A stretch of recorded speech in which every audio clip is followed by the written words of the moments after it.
stories go, so it could take 15, and hopefully it won't take 30. And I'm going to tell you about an experience I had. And you may think this experience is made up, but I'm going to tell it as exacting to real life and how it actually happened as I can. Now, don't take, just because it's actual and real life, that doesn't mean to take it too seriously.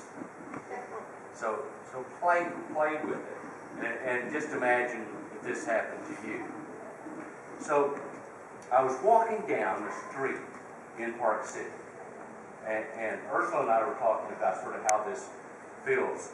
Is that the light was really flat, and I almost, have you ever felt just a touch bit out of it, sort of like you were walking the step behind yourself?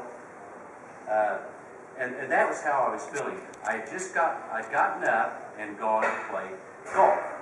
And I played at Soldier Hollow, you know, it was early, it was probably April. So the snow had just melted, and probably the course was 2 weeks into letting play now. So, I mean, it was windswept, it was dusty, and the grass, instead of being that plush stuff, is, you know, just about, they were sort of green sprigs. And when I got there was no one else, you know, no one else was stupid enough to play on that day but me. So I was playing all by myself. And as I played, I kept having two thoughts. The first thought was that on such a day early in the golf season, you should never hit more than a 5-iron. I was going to bring a 5-iron, show you what a 5-iron looks like. But a 5-iron is about this flat. If you hit anything flatter off that grass, it's very, very challenging.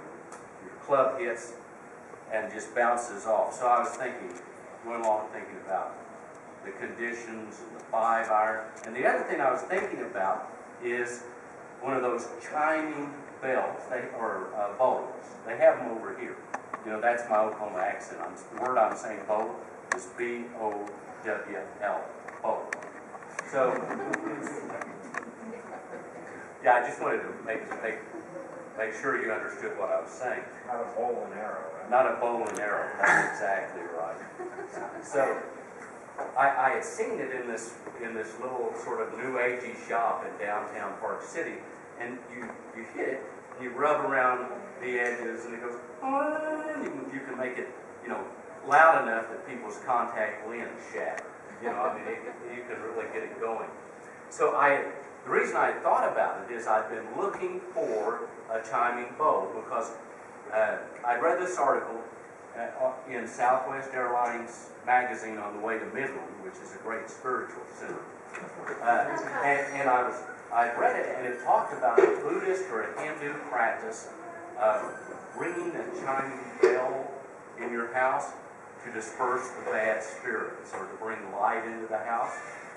And I can tell you, I'm much more of an Oklahoman who plays golf on a windy day than a person who goes out and buys chiming bowls at a new agey shop.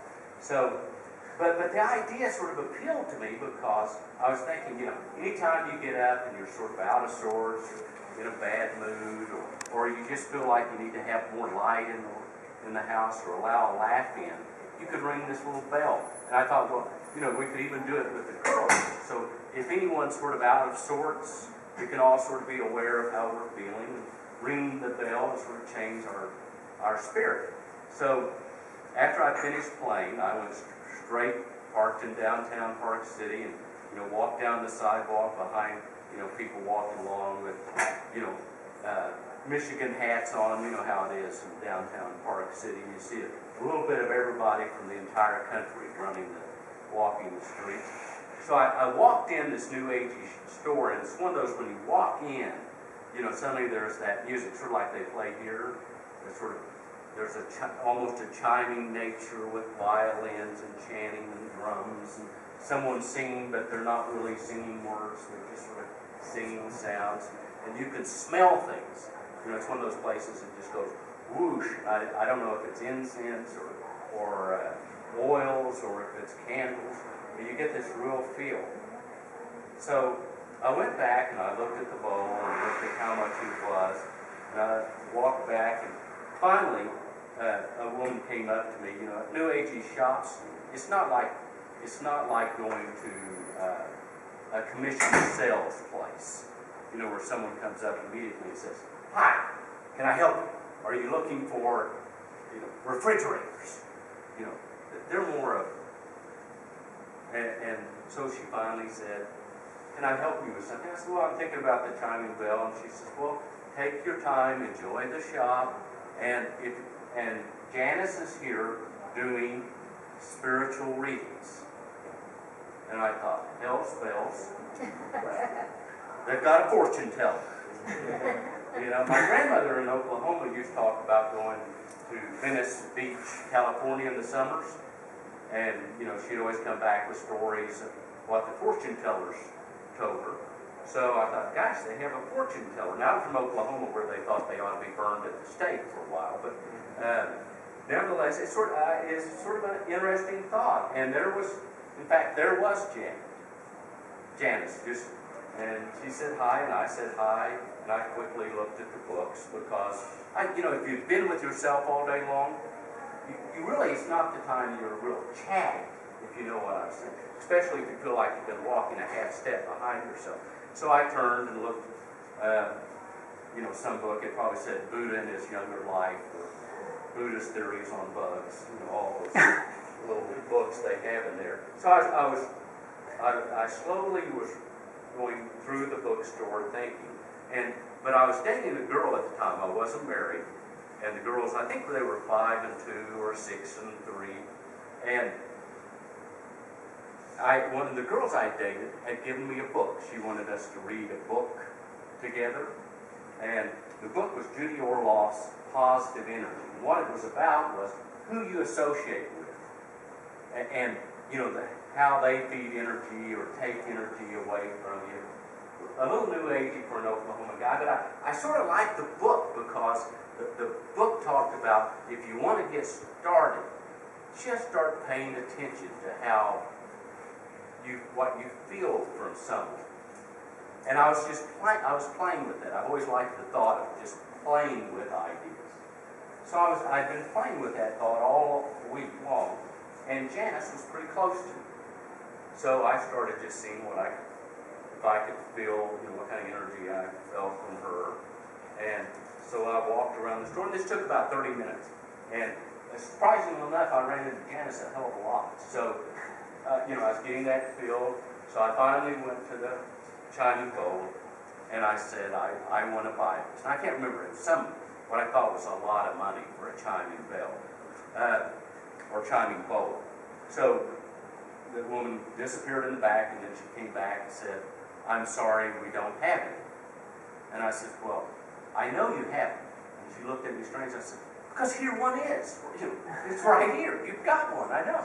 And she says, "Well, I would sell you that, but I'll have to wrap it and all." In my mind, I could just see, you know, that we were talking about some time. And I said, "Sure." She says, "It'll be about 10, 15 minutes.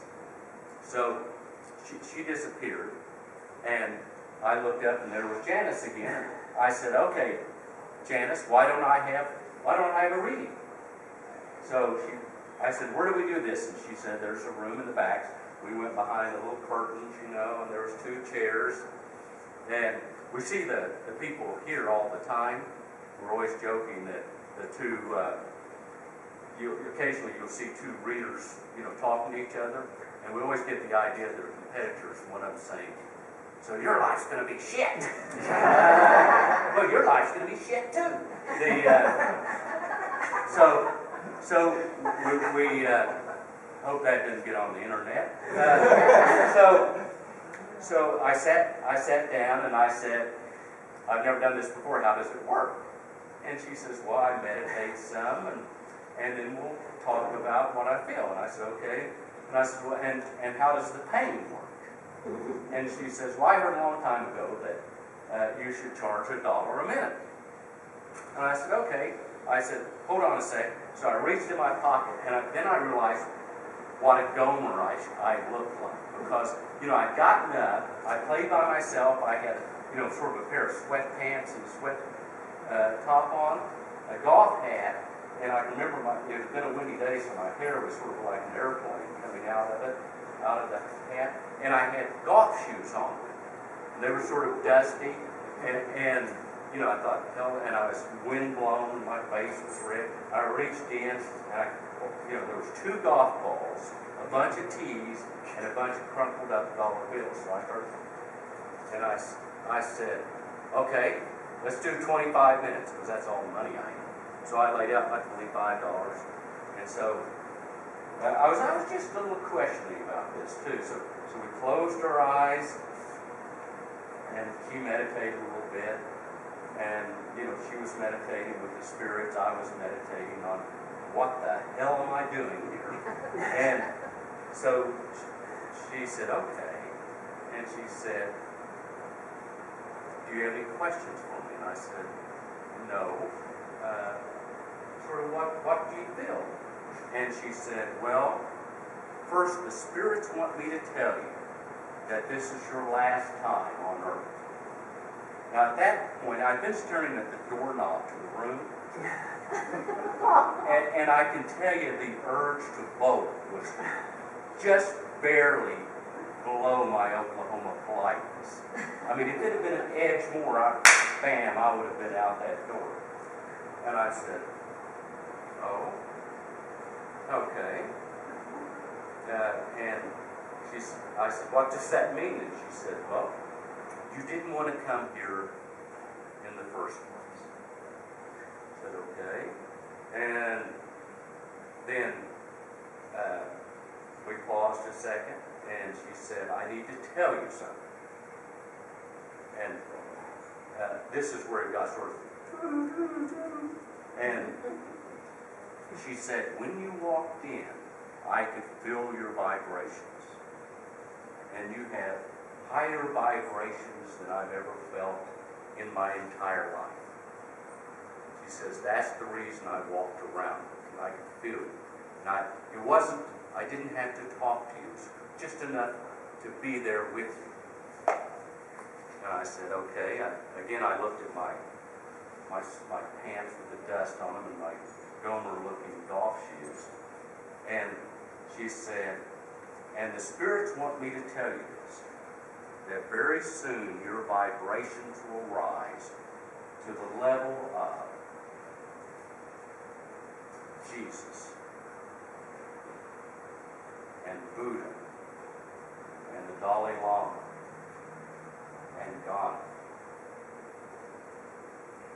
And so, I could feel the hair on the top back of my neck running. And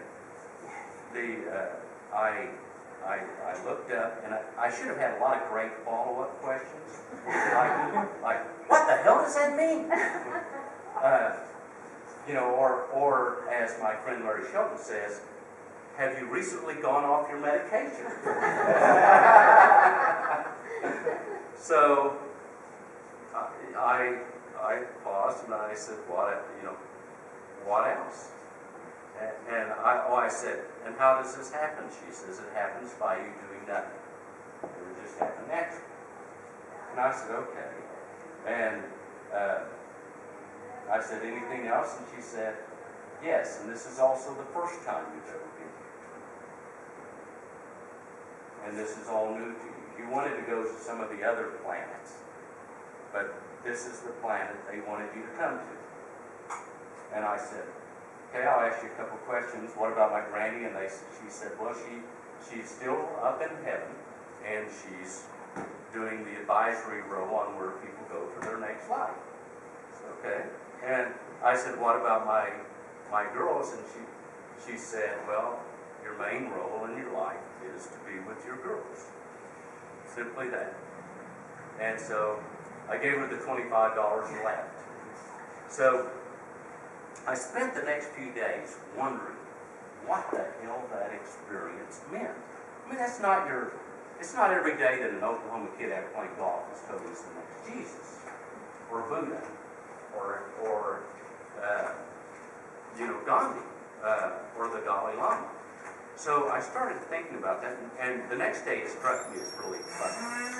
At that stage, I was thinking, so how would how would the world get on with this if to relate to a Jesus who had been married 3 times before? Or a Jesus who played sports in high school, whose first pass was intercepted for a touchdown. A Jesus who dates, a Jesus who had a job, with all the pressures of corporate life and the competition like that.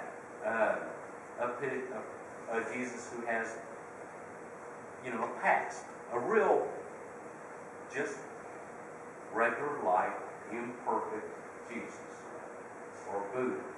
So I started playing with that thought, and I had a first date with someone the next night at a Starbucks. So we met for coffee, and so not being the brightest guy on the planet, I told her this experience, but she didn't run off. I expected her to run out the door, but she said, "Don't you ever want to have sex again?" So I got the idea that the next Jesus in her mind would never ever have sex. So I thought about this a few days, and as I was driving up to drop the girls off at school, or I guess I was getting the girls, I went by Lamb's Canyon. And at Lamb's Canyon, the trees sort of thin out, and there's the roadway. Right out of from the woods came a buck and a doe. The buck was one of those really proud bucks. I just caught it out of the corner of my eye, and I thought, well, that's cool. Maybe I'm starting to have some experiences. So the next day I was driving, and I thought, oh gosh, this is the place. So I looked out, and there they were again. I thought, very, very cool. And I thought, maybe there is something to this. So I picked up the kids and brought them to the house, and the next day I had them with me. And I said, okay, kids, I want you to look at this. So we drove up. Once we got up to Lamb's Canyon, we stopped, and there they were again. The buck like this, the doe right beside him.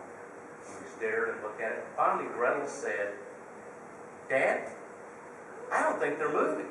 And I looked at him, I said, now did that, and Wesley, I think Wesley said something like, "I think it moved." And so we sat there about 5 minutes seeing if, occasionally we thought that they were sort of moving, but it was really hard to tell. And then we drove by the next day, and they still were in the exact same spot. They were there all winter long, or all season long. So suddenly I started taking this a lot less seriously, and I started thinking about, what happened if we only know about the famous Buddhists, or the famous Jesus, or the famous gods? What happened if there's a hell of a lot of us just running around, everyday, run-of-the-mill Jesuses, or Buddhists, or Gandhis? Maybe they're all over life, and we only know the famous Jesus, or the famous Buddha, or the famous Gandhi. So the more and more as I thought, now at this point in the story, and I should have clarified it before, but it's a lot more fun hearing it if you think I'm really believing.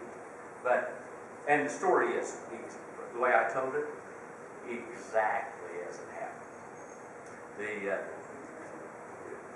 You should know, I don't buy into it at all. Absolutely none at all.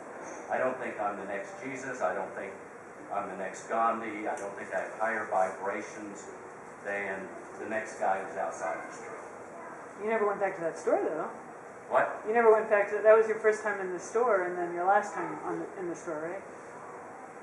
I think that's probably right. I can't remember if I ever bought anything there again. But it is a cool store. I'd recommend it. You get told some pretty cool things. But it did. Here's how it profoundly shaped and it's this. One, I don't think anybody is more spiritual than anybody else. There may be marvelously talented teachers, but the real beautiful person is that person who's come there for the very first time. That spiritually hungry person.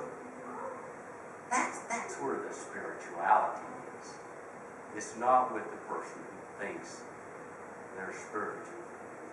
And spirituality may have a lot more to do with, Roger does a garden. Yeah, well, Brandon. Roger and Brandon. Yeah, She's the head gardener. I'm still I'm learning. just a control freak. And you're the She's assist. an honest partner. There's the assist. So, maybe being a Jesus is going out and gardening. Maybe being a Jesus is teaching. Maybe being a Jesus is going and having an ice cream cone at McDonald's. Maybe those are the things. And maybe we think of spirituality entirely wrong. Maybe spirituality is who we are, and the real trick is discovery. So if that isn't the wildest talk you've ever heard in your life, so very quickly. So what thoughts does the talk give you? Well, I was going to say, that reminds me totally of, like what we took the walking meditation with Anna. We only made it 6 o'clock. But that really woke me up to, like, I walk my dog every day.